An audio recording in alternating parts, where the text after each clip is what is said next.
And we're going to Florida.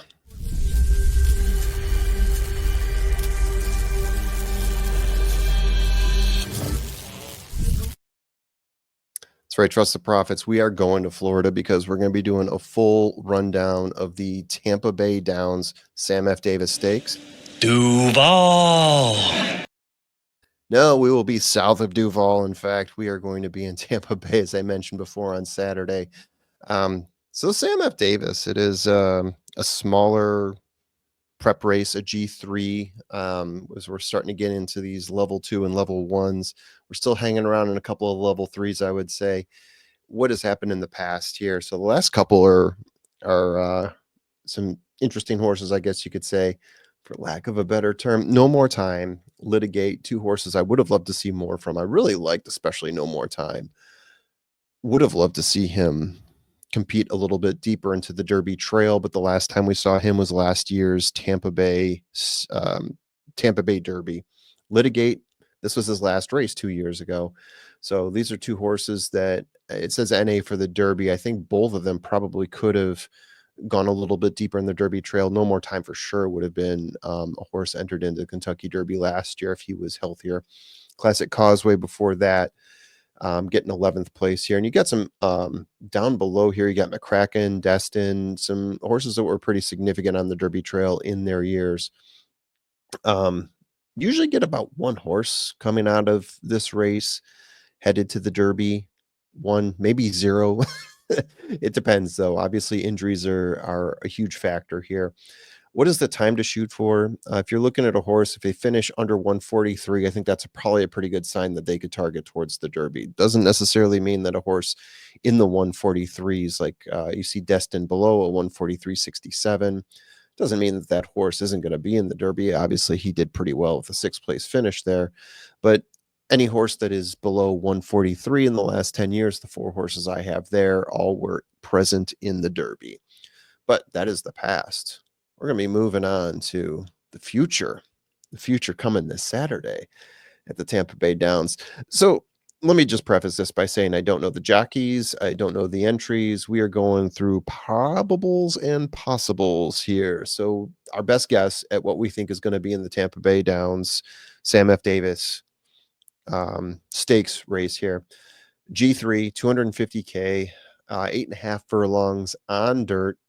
Let's get down to business and start talking through these, starting with Poster. That's a great place to start. Horse has 3 wins in 3 races, including the feather in his cap, a 9 furlong Remsen win, starting out 3 lengths behind, moving up to first by the stretch, just edging out Aviator Gooey by a nose in that one. A very nice little duel between those two horses. Winner of an allowance optional claimer on turf, going a mile before that. This was a turf horse, his first 2 races for Owen Hardy. It's a horse that is sired by Munnings. Very interesting to see a Munnings horse get a 9 furlong win at the Remsen, stretching out for the Derby distances. I believe on the other side, maybe Tappet is from the dam. The dam is from Tappet, I believe. So there must be some good combination of genes here because so far Poster is undefeated and stretching out the distance. Moving on to Owen Almighty. Should be 5 races. The last one he was DQ'd in. Yes, 5th place finish at the 7 furlong Pasco Stakes. He was the winner in that race. He won by a length, but he was DQ'd because he did a little too much bumping with Rookie Card. Yeah, changed Rookie Card's race that day, so he got taken down to 5th place. Otherwise, he would have had a nice little win, his 3rd win over Naughty Rascal, who we're going to be talking about in a little bit. Before that, he was 2nd at the Iroquois in a race where Jonathan's Way looked extremely solid. That was a huge introduction to Jonathan's Way for many of us. Never made up ground, even though he started just a couple lengths off of him. Ended up losing a little bit of ground, lost by about 3 lengths in that one. Stellar record, but how will he handle the bump up in distance? That's going to be the big question here for Owen Almighty. As we move on to that Naughty Little Rascal. Yeah, I'm looking at you, buddy.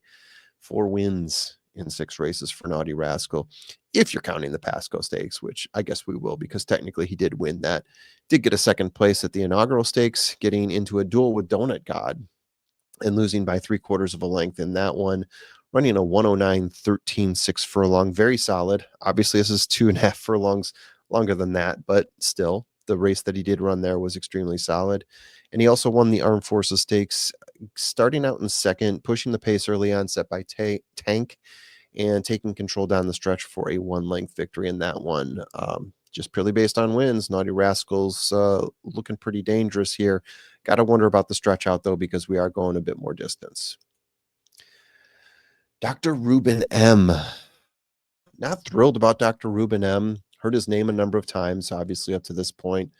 If we look at his last time out, Remington Springboard, that's a mile. Started out in second there, stalking the pace, but he fell back 7 lengths behind Cole Battle in that one.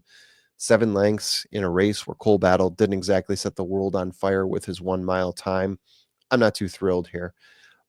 The source did break his maiden, 4th time out, going 8 furlongs in that one. Gate to wire, beating rank by 3/4 of a length.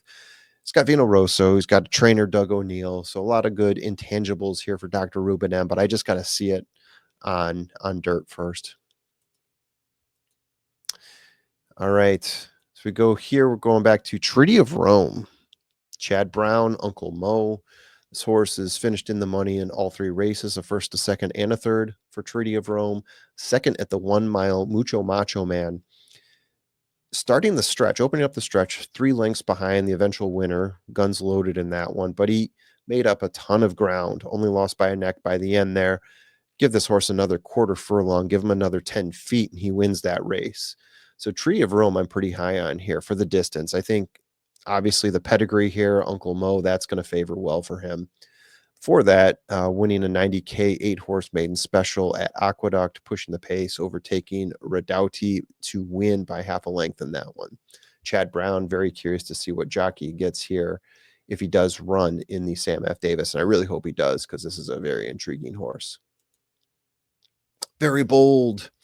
So in 5 races, 1 win, 2 third-place finishes, one of those being the Pasco Stakes, race we're talking about a lot here. Starting out 6 lengths back, working up, but still 5 lengths behind Owen Almighty, the DQ'd winner of that race.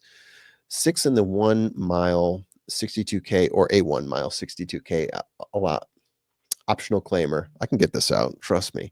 Optional claimer at Turfway Park, starting out in 3rd place, 1 length off the lead in that one, but fading to a 6-length loss to Coco Cool. Cuckoo Cool. Say it any way you want. Only time he won a mile, he faded. He faded, which is something that does worry me here. Is he going to fade at 8.5? It was at Turfway, so it's going to be a race at night at Turfway. It's going to be cold, and it's a different surface. So that could all factor in. But so far, I'm not getting a warm and fuzzy for very, very bold here. Camp Hale.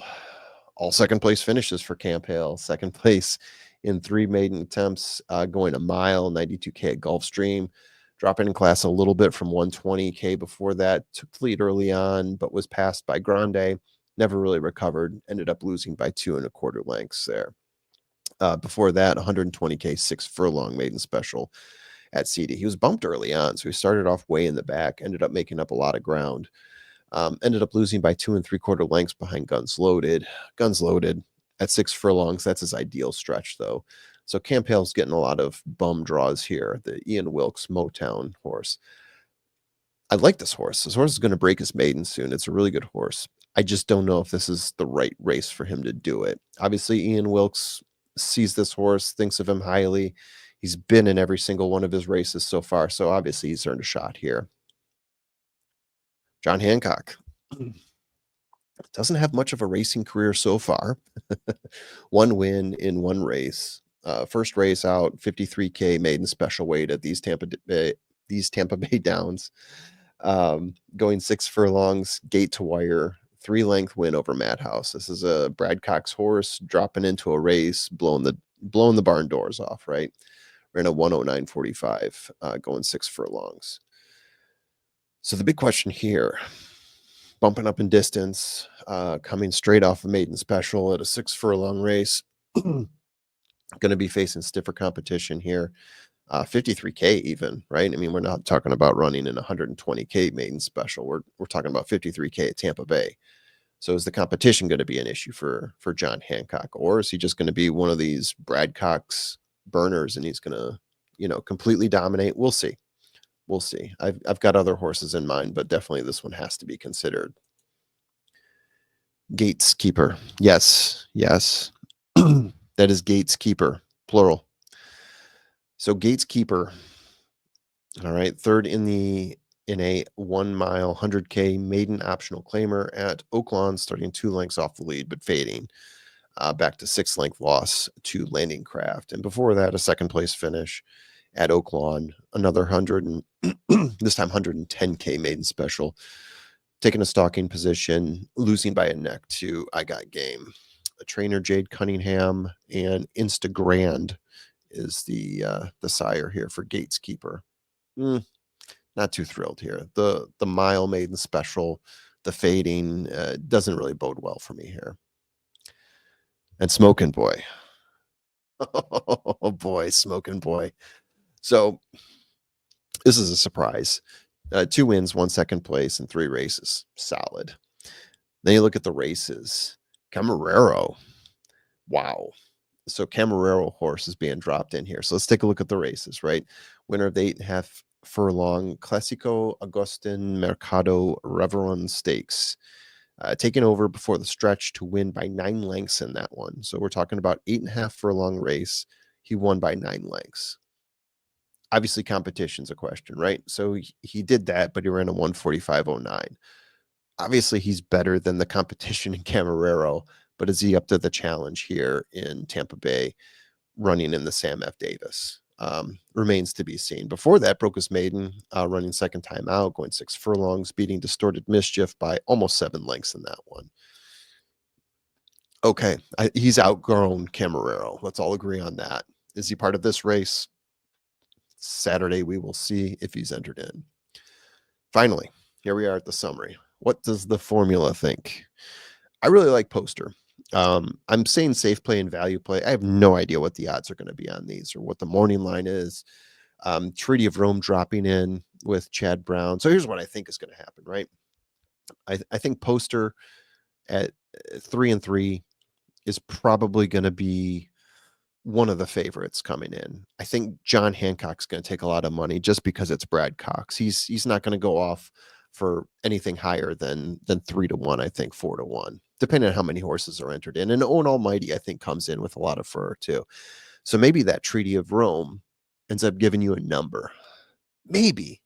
I'm still trying to figure out who's going to take the most money here, because I think between these 4, they're all going to be competing for it. Maybe there's another horse out there competing for some money as well, but I'm just going to go with this as is right now. My safe play here is Poster, but I really like Treaty of Rome. I think Treaty of Rome could take this over and win the race.